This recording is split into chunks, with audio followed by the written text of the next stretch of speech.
članica. Najprej bi rada povedala, da jaz nisem tako zelo profesionalna, sem sicer habilitirana predavateljica za zdravo prehrano na eni višji strokovni šoli, ampak drugače pa v službi sem pač iz druge, sem vodja tehničnega sektorja v parlamentu, tako da čist direktno ni povezano, ampak vedno se pod stroki sem pa živilka, zato se ves čas ukvarjam tudi s prehrano. Govoriti o zdravi prehrani je, ne bom rekla ravno nehvaležno, ampak zelo težko. Vsi vemo nekaj o prehrani, oziroma zelo veliko, pa mislimo, da vemo, ampak potem se pa zgodi, da bolj ko študiraš, manj veš. In tudi najprej, ko sem pomislila, kaj spet ena je našla eno tržno nišo, kar se prehrane tiče, ampak potem sem pa nekaj prebrala v tej knjigi, ki mi je bilo zelo všeč in me je pritegnila in sem začutila, da sem jaz to avtorico kar na isti valovni dolžini. Pa če mi dovolite, bi jaz tole kar prebrala. Naj vas ne skrbi mit, ki se imenuje popolnost. In pravi, včasih je pomembno biti zelo dosleden pri prehrani, naprimer, če imate alergijo na hrano ali so vam odkrili kakšno bolezen ali preveč kandida ali kaj podobnega. Toda bistvo zdrave prehrane in življenjskega sloga je ravnotežje.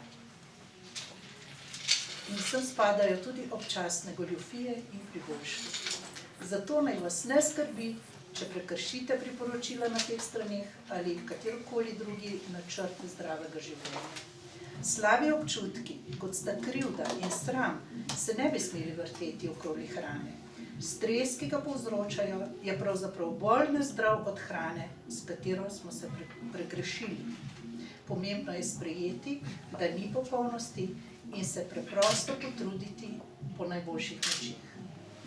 In tako da jaz upam, da v slogu tegale bom tudi jaz kaj povedala kaj takega, da vam bo pa šlo prav, pa da ne boste potem še bolj konfuzni.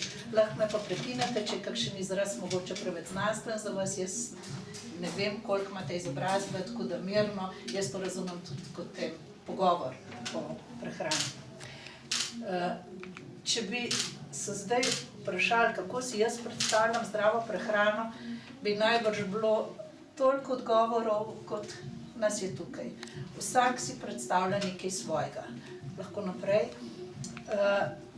Namreč, kako se mi prehranjujemo, oziroma od česa je odvisna naša prehrana, naša percepcija hrane, to določa en kup dejavnikov, od vere, od okusa, od razpoložljivosti, do tega, do naše izobrazbe, zdravstvenega stanja, kakšno otroštvo smo imeli, kakšne so naše izkušnje, kakšna je naša končno etična pripadnost, kakšno genetiko imamo, potem tudi kje, v kakšnem okolju živimo, s kakšnimi ljudmi se družimo, tudi kakšni so naši dohodki, a bomo hodili v Eurospin po najcenejšo, ali si bomo privoščili nekaj dražjega. Se pravi, od našega zdravstvenega stanja izjemno veliko je faktorjev, ki vplivajo na našo hrano. Če pogledamo na splošno, kako je v svetu, vidimo, da je svet razdeljen, zelo razdeljen na razviti pa nerazviti del. Še vedno je velik del sveta, kjer je prehrana zelo enolična, kjer ogromno otrok še strada, umira, tudi ljudje so podhranjeni. Na drugi strani je druga skrajnost, je pač v razvitem svetu preobilje hrane, ogromno hrane se zavrže, ampak poglejte, značilnost tako nerazvitih kot razvitih je podhranjenost. Na eni strani zaradi tega, ker ni živil, ni dostopnih živil, po drugi strani je pa kljub tej dostopnosti, je pa naša hrana velikokrat zelo, zelo siromašena. Osiromašena po eni strani zaradi načina pridelave industrijskega, ki je tako izčrpal zemljo in ni več hranil, kot so bile včasih, po drugi strani pa tudi zaradi enoličnosti hrane. Se pravi, kljub temu imamo podhranjenost na obeh stranih. In seveda ta podhranjenost se kaže v boleznih. Če pogledamo katere so najbolj pogoste bolezni, potem bomo tudi videli, da so tudi vzrok umrljivosti, ki so zaradi nepravilne prehrane, so seveda na prvem mestu bolezni srca in ožilja. To so ateroskleroza, potem ishemična bolezen srca, se pravi koronarne bolezni.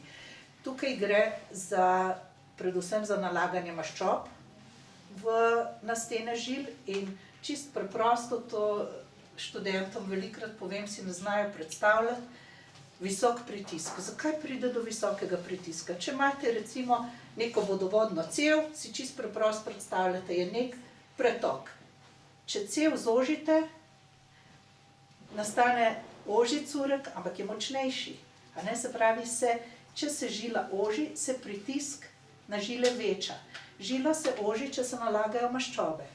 Po drugi strani tudi recimo preveč soli. Kako sol vpliva na pritisk? Vsi vemo, sol pa pritisk, da je nekaj skupnega. Ravno tako, sol je ena taka tekočina, kri je ena taka tekočina, ki mora imeti ves čas stalno pH sestavo. In če mi pojemo preveč soli, pride do preveč ionov, telo začuti strašno žejo in dodajamo vodo, zato da se pač razdreči na primerno gostoto, da je enaka, da je pufer. In če je večja količina krvi, pomeni, da je spet, da se veča pritisk na žile. Tako je to preprosto.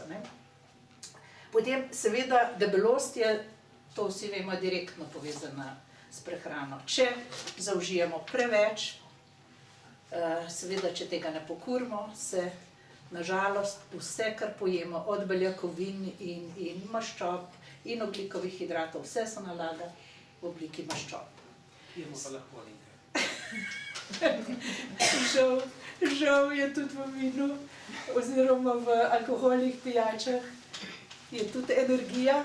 In sicer tako za primerjavo, če vam povem, da ne bom predolga, 1 gram beljakovin, 1 gram ogljikovih hidratov imajo približno 4 kilokalorije energijsko vrednost.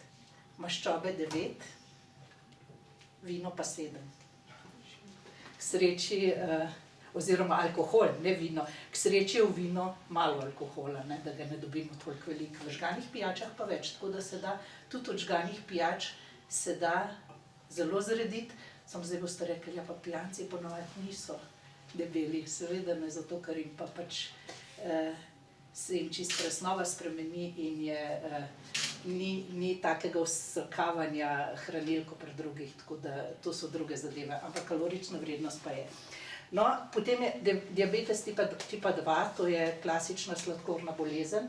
Diabetes tipa 1 je tisto, ki je bolj genetsko pogojeno, je res bolezen, ampak diabetes tipa 2 je pa ne čisto direktno povezan s hrano, to gre pač za motnje hormona inzulina, vendar je dokazano, da pri ljudeh s povečano telesno težo ali pa pri predebelih se bistveno hitrejše razvije.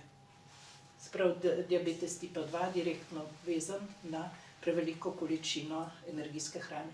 Potem je osteoporoza, to je klasično, da je hrana revna s kalcijem pa z vitaminom D, da je preveč beljakovin in soli.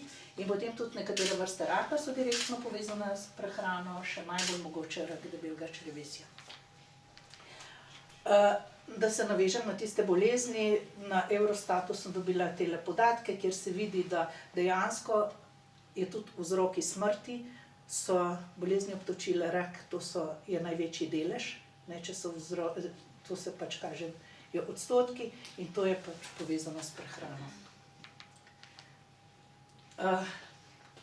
Definicija zdrave prehrane, sem jo jaz zdajle izumila za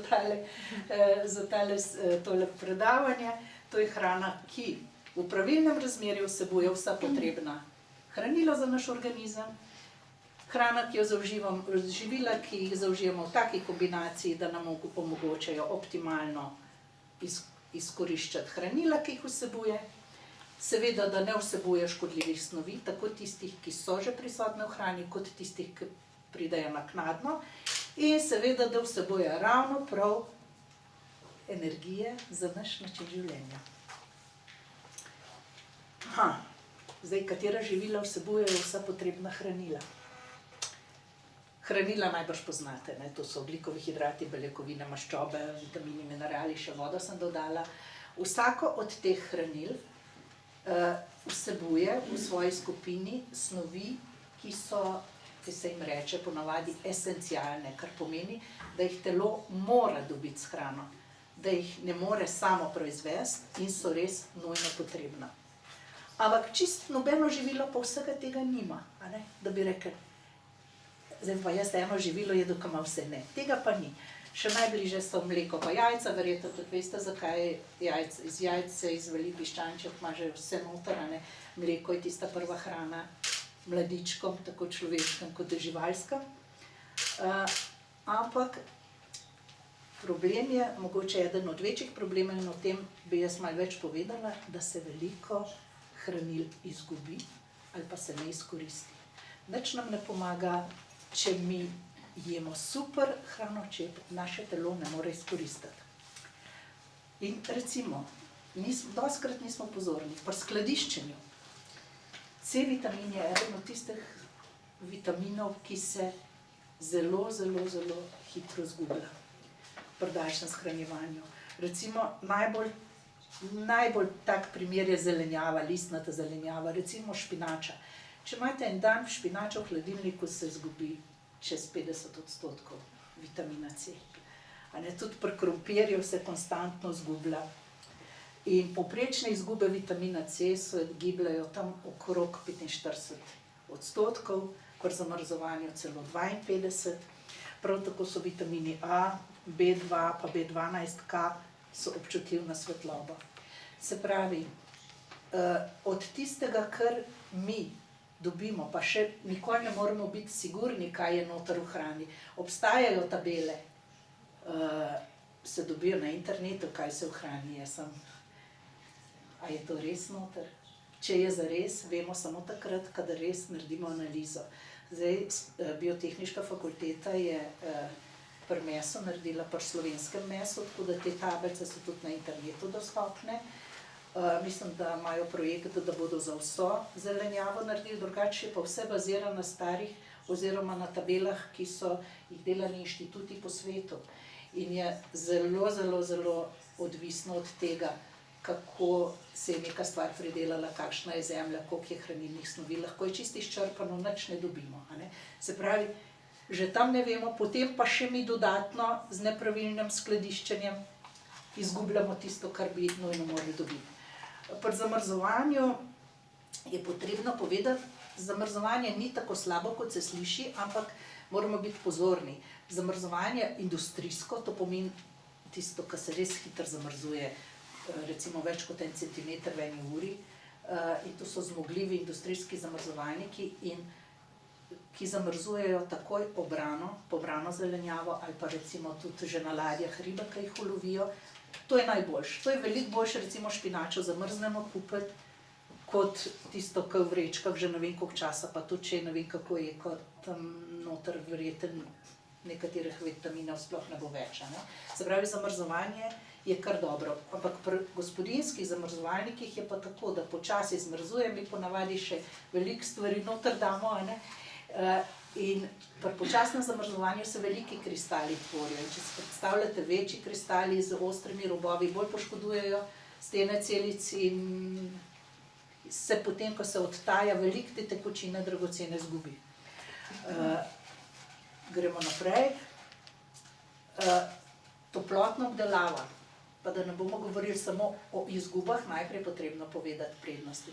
Pravijo, da takrat, ko se je začela toplotna obdelava, da so se začeli bolj možgani razvijati, da je bil preskok v razvoju človeka. Zdaj, eni trdijo, da ja, eni, da ne, ampak čisto gotovo je, da zelo veliko stvari k boljši izkoristljivosti sigurno toplotna obdelava prispeva, ker cepi določene verige, recimo beljakovinske verige, ki so velike, škrob cepi, da je lažje, potem, da se ga lažje prebavi.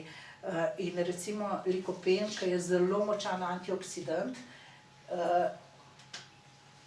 to je pač predhodnik vitamina A, je veliko bolj dostopen v pasiranem, predelanem paradižniku, tako da je pravi celo bolj zdrav kot surov, svež paradižnik. Ampak po drugi strani ima pa slabosti toplotna obdelava, ker recimo te kratke beljakovinske verige lahko povzročijo alergije. Vemo, da je alergija čedalje več. To je cela poglavje zase o alergijah.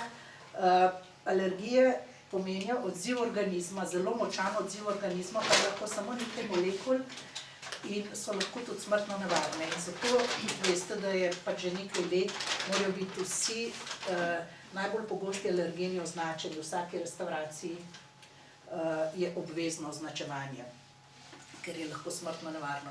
Ampak to ni preobčutljivost. Preobčutljivost je nekaj drugega. Tam ima človek samo malo težave, recimo eni so preobčutljivi na laktozo, nimajo encima, ampak to ni alergija. Alergija je prav tisti hipen odziv organizma na neko krajšo beljakovino, ki jo telo jo pač prepozna kot vsiljivca in se jih hoče znebiti. In zato je zadosti, nekateri alergeni so tako močni, da recimo ljudje ne smejo biti niti v tistem, oziroma ljudje so tako občutljivi na nekatere alergene, da ne smejo biti niti v prostoru, kjer se pripravlja ta hrana. Ampak to vsak zase ve, ker so mu zdravniki gotovo že to povedali. Alkalno pa kislo okolje je tudi problematično za uničevanje nekaterih. Kislo recimo uničuje vitamin A, folno kislino, to je B9, alkalno uničuje vitamine C, K, pa tiamin B1, B12 je občutljiv na kislo in alkalno okolje. Se pravi, ni popolnosti. Vsaka stvar ima nekaj občutljivo. Tukaj je še ena tabela, kjer se vidi, pač se vsi poznate, ta pH od 0 do 14, 7 je nevtralno. Potem so pa še drugi vplivi, ki tudi vplivajo na to, da je teh hranil manj oziroma so slabo izkoristljivi. Tiamin, to je B1, je občutljiv na žveplo, na klorirano vodo, na encime, ki so prisotni v školjkah, ribah, pa v nekaterih bakterijah, se pravi, ga tam lahko izgubimo. B5, patotenska kislina, je zelo stabilen, ampak če zelo počasi odtaljujemo meso, se ga tudi veliko izgubi. Polovico se ga izgubi pri mletju žit, zato ker se nahaja v ovojnici. Potem je še cel kup drugih vplivov. Recimo kalcij, vemo, da ga je veliko v mleku, laktoza pomaga k absorpciji kalcija. Je pa problem, ko je pa oksalna kislina, naprimer v špinači, pa blokira absorpcijo. In recimo iz špinače se samo 5% kalcija absorbira, ga lahko naše telo izkoristi, ker so blokade. Tako da je treba biti pozoren na take zakonitosti. Zelo en tak primer je tudi železo. Veste vsi, železo je nujno potrebno za prenos kisika po telesu. Telo brez kisika ne more živeti. In pri železu je značilno, to bodo tisti, ki so vegetarijanci, zelo dobro vejo, ker vsi vegetarijanci jemljejo dodatek železa. Namreč železo v mesu, zlasti v rdečem mesu, je vezano v dveh oblikah. To je pač kemija, hemska, pa ne hemsko, to niti ni pomemben, ampak pomembno je, da polovico tega hemsko vezanega železa, tega inhibitorji, oziroma to so blokatorji, ga ne blokirajo. Polovico pa ga, ampak vse železo, ki je pa v rastlinskih živilih, tega pa ga pa inhibitorji blokirajo. Zdaj absorpcijo na srečo vitamin C pa razne organske kisline povečujejo. Zanimivo pa ti fitati pa fenoli, pa bomo še enkrat povedali, ker je zelo veliko teh spojin v stročnicah, v ovojnicah, oreškov, žit, od oksalne kisline, fitinskih, oksalatov. In te stvari, tudi recimo fenoli, zanimiv je, naprimer tanin je tudi, in poglejte recimo črni čaj, koliko lahko zmanjšuje absorpcijo železa. Ne? Od 79 do 94%, celo medni čaj, kakav, nekateri zeliščni čaji, celo kamilice so nevarne za absorpcijo železa, ga blokirajo. Potem, kako se pa izogniti temu? Namakanje so ugotovili oreščkov in teh žit, stročnic, zelo pripomore, zelo zmanjša vsebnost teh fitinskih, oksalnih in teh pač blokatorjev, samo tisto vodo je treba odliti. Se pravi, z namakanjem veliko naredimo. Sulfiti pač povečujejo stabilnost, askorbinska kislina, to je C vitamin, ščiti vitamina A in E, vitamin B1, tiamin, folno kislino, to je B9. Se pravi, vidimo en tak preplet, da na koncu je človek že malo konfuzen, kaj naj naredimo, ne? In jaz vam povem, bolj študiraš, manj veš, ker ugotavljaš, koliko je teh medsebojnih vplivov, ampak vendar je luč na koncu tunela. Kako ohraniti čim več hranil v živilih? Tako, da jih skladiščimo na hladnem, da jih imamo v nepropustni embalaži, da jih ne režemo na majhne koščke pred uporabo, ne? Da recimo tudi solato je fajn pred cele liste, pa tik pred uporabo narezati. Ne lupiti, če ni nujno, ne? Ampak spet tukaj moramo kompromise delati. Če vemo, da je bilo obdelano z nekimi kemikalijami, vemo, da je največ kemikalij na površini, ne? Vedeti moramo pač odkot prihaja. Pri pripravi uporabiti čim manj vode in zelo pomembno je zlasti pri zelenjavi pa pri sadju, da tisto vodo, v katerem se pripravlja,